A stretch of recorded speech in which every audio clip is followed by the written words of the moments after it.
33% reservation महिलाओं को लोकसभा और राज्यसभा से पास कराया, तो माननीय नरेंद्र मोदी जी एनडीए सरकार ने पास कराया। ये विपक्ष के लोग क्या बोलेंगे?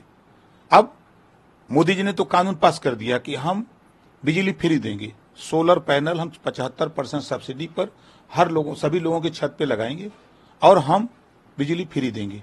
ये क्यों नहीं कर पाए? ये तो सत्ता में थे ये लोग ना, क्यों नहीं कर पाए? अब मोदी जी तो कह रहे हैं जो महिलाएं हैं उनको हम काम देंगे और लखपति दीदी, 3 करोड़ महिलाओं को लखपति दीदी बनाएंगे। तो उनका विजन है कि हम गरीब कमजोर को विकास के रास्ते पर ले जाने के लिए, परिवार को विकास की तरफ मूव कराने के लिए काम कर रहे हैं। तो इन सब चीजों से जनता खुश है। जनता खुश होकर के मोदी जी के नाम पर वोट दे रही है। मैं तो गांव में गया, गांव में मैं जैसे जो बुजुर्ग नहीं पहचान पाते हैं, 60 साल 65 साल के हैं, 70 साल के, उन्हें पूछा कि बाबूजी वोट के दिया? था बाबूजी कौन पार्टी से हुआ? उनके बाबूजी हम लोग ऐसा सर्वे करते ही, कहा बाबूजी हम लोग मोदी जी को, हम फूल वाला ही बाबू हमने फूल का वोट दे। मतलब ये ओपन मतदाता इस बात को कह रहा था। तो अब आप सोचिए ये लोग क्या किए हैं? इन लोगों ने पिछड़ों का हक लूटा, गरीबों का हक लूटा, दलितों का हक लूटा। मुसलमानों को सिर्फ नफरत दे करके लोग वोट लेते हैं।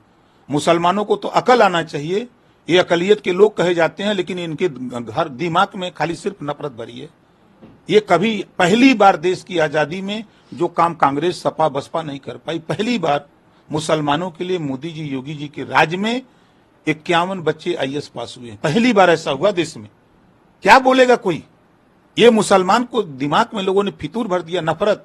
और मोदी जी योगी जी चाहते हैं भाईचारा, मिल्लत। आओ, देश में जो काम हो रहा है, केंद्र और प्रदेश सरकार की योजनाएं, उसका लाभ उठाओ, बच्चों को अच्छी शिक्षा दो, स्वास्थ्य, रोजगार, हर चीज तो दे रहे हैं।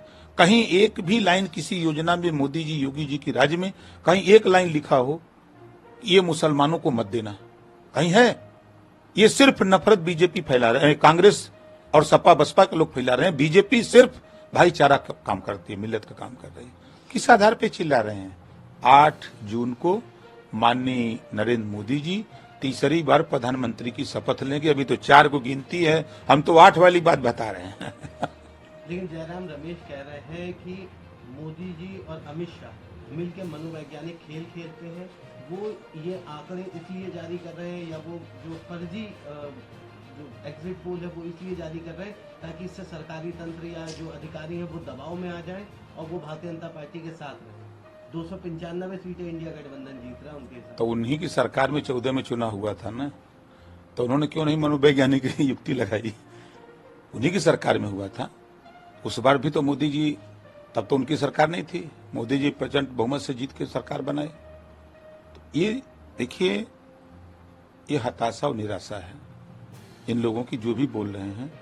जब पानी सूखता है तो तालाब में मछलियां बहुत फड़फड़ाती हैं। जब तालाब में पानी सूखता है ना, तो जो भी मछलियां रहती हैं वो बहुत फड़फड़ाती हैं। उसी तरह कांग्रेस सूख रही है, सपा सूख रही है, बसपा सूख रही है, तो बहुत छटपटा रहे हैं, तड़फड़ा रहे हैं, फड़फड़ा रहे हैं। कांग्रेस नेता राहुल गांधी भी इसी तरह की बात कर रहे हैं। वो कह रहे हैं उनका फैंटेसी पोल है। अब उनको भारत गठबंधन की सीटों की संख्या के बारे में पूछा गया तो उन्होंने बताया कि सिद्धू मूसेवाला का गाना था 295 ही सीट हमारी। अच्छी बात है।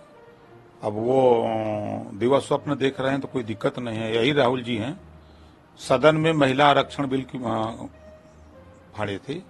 जातिवार जनगणना पूछा गया बीजेपी की तरफ से, तो इन्होंने ही बिल फाड़ा था, राहुल गांधी जी नहीं फाड़ा था। उस समय उनको याद नहीं आया, महिलाओं को आरक्षण देने की बात याद नहीं आई।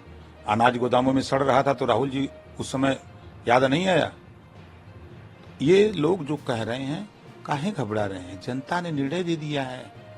जनता 4 तारीख को, अब देखिएगा 4 जून को 4 बजे 400 पार का रिजल्ट आएगा। हम लोगों ने एक लक्ष्य लेकर के हम लोग लड़ाई लड़ते हैं। इन लोगों की तरह खाली हम लोगों का कोई लक्ष्य नहीं, इन लोगों का कोई उद्देश्य नहीं। हम लोगों का लक्ष्य है उत्तर प्रदेश में 80 के 80 सीट जीतने का लक्ष्य हमारा था कि हम 80 के 80 जीतेंगे। हम लक्ष्य लेके निकलते हैं, जनता को लक्ष्य मान करके हम उनका काम करते हैं। आज कानून का राज है। सपा की राज सरकार थी तो गुंडा राज था, कांग्रेस की सरकार थी तो कानून नाम का कोई चीज नहीं था। तो ये सब सारी चीजें जनता सब समझ रही है। आप चलिए किसी गांव में उन्हीं को ले लीजिए, उन्हीं के मुहम्मा पर कहवा दें, चाहे राहुल जी हो, चाहे अखिलेश जी हो, चाहे कोई नेता, उनके सामने जनता से न कहवा दिया तो कहिएगा, जनता कह रही है कि जो अनाज गोदामों में सड़ा रहे थे ये लोग, मोदी जी के राज में था गोदाम में, कहीं आपने देखा किसी अखबार में, किसी चैनल पे चला कि फला गोदाम में अनाज सड़ रहा है? इनके राज में तो रोज अखबारों में आ रहा था, बरसात शुरू हुई कि अनाज सड़ना शुरू हो जाता था। तो ये चीजें जनता मोदी जी के नाम से, अभी लोग थोड़ा धैर्य रखें, अब 20-25 साल तक ये लोग मजा लें, और बात तब फिर सोचिए। आप कह रहे हैं कि मोदी जी के राज में इतना काम हुआ, अखिलेश यादव कह रहे हैं कि मतगणना से सीटें, जी मन की बात करने से सीटें ला रहे हैं, आप कह रहे हैं कि इतना काम हुआ है। अभी तो 4 को गिनती होनी है ना। हम 8 जून को माननीय नरेंद्र मोदी जी देश के प्रधानमंत्री की शपथ लेने जा रहे हैं, अभी लोगों को क्या पता है, अभी गिनती नहीं हुई है, हम 8 जून की बात कर रहे हैं। आप देखिएगा ये लोग भ्रम में हैं, ये लोग तैयारी करें और कुछ करना नहीं है। ये जितना चिल्ला रहे हैं ना, ये लोग नारा लगा रहे थे ना कि खटाखट खटाखट खटाखट बोल रहे थे ना, 4 जून को देखिएगा ये खटाखट खटाखट हवाई जहाज में बैठेंगे, कोई इटली जाएगा, कोई जापान जाएगा, कोई कहाँ जाएगा, ये खटाखट खटाखट भागेंगे सब। एक आखिरी सवाल रहेगा, आपने एक बात कही कि मोदी सरकार में मुसलमानों के लिए, वही मुसलमान भागता हुआ नजर आता है बीजेपी को वोट देने के नाम से। ये कांग्रेस सपा बसपा के लोग नफरत सिखाए हैं। आजादी के बाद नौकरियों में मुसलमान 38% था, आजादी के बाद उसको आज 1% पर लाकर किसने खड़ा किया? बीजेपी ने किया है, यही कांग्रेस सपा बसपा के लोगों ने किया है। बहुत हिमायती सपा बनती है ना, बहुत वोट देते हैं मुसलमान। किसी मुसलमान लीडर के पास औकात नहीं है, अगर वो अपनी माँ बाप का पैदा है तो पूछ ले अखिलेश से कि पुलिस की भर्ती में कितना मुसलमान को हिस्सा दिया, पूछेगा? औकात नहीं है उसकी पूछने की।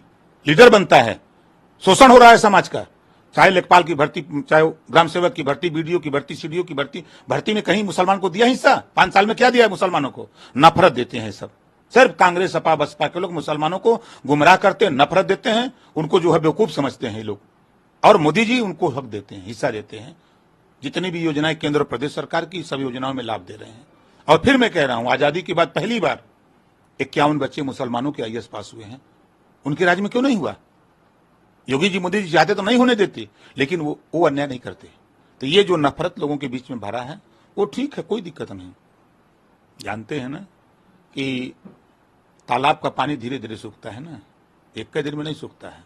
अब खाली हो गया है, अब वो तालाब में थोड़ा पानी बचा है, चिल्ला ले, उसके बाद देखिएगा। आज कम से कम बता रहा हूं कि लाखों मुसलमान यूपी में बीजेपी का दामन थाम लिया है।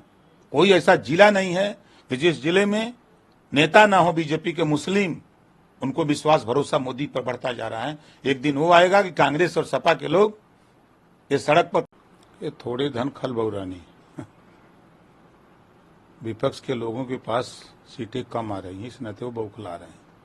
और एनडीए गठबंधन के पास जनता विकास के नाम पर, देखिए कल तक कांग्रेस की सरकार, सपा की सरकार, बसपा की सरकारें जब केंद्र में भी